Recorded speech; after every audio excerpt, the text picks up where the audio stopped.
5 questions que la police ne veut pas que tu lui poses. Parce qu'à partir du moment où tu les connais, le contrôle, c'est plus toi qu'on intimide, c'est eux qui doivent justifier. Première question. Quel est le motif légal du contrôle? C'est ton droit de le demander. L'article 78-2 du Code de procédure pénale dit qu'un contrôle doit avoir une raison précise. Infraction, réquisition ou trouble à l'ordre public. S'il refuse de te le dire, le contrôle devient contestable. Deuxième question. Est-ce un contrôle d'identité ou de sécurité routière? Les droits ne sont pas les mêmes.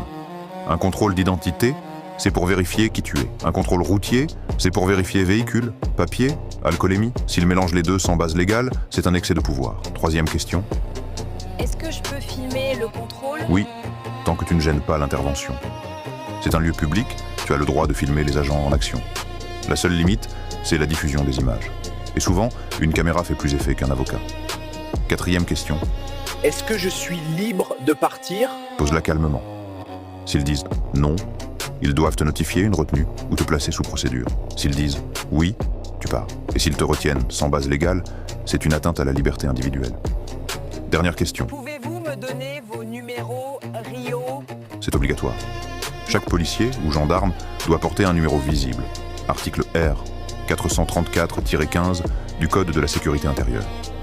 S'il le cache ou refuse de le donner, tu notes l'heure, le lieu et tu portes plainte ensuite.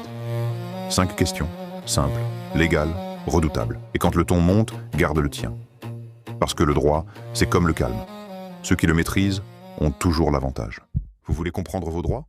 Alors abonnez-vous.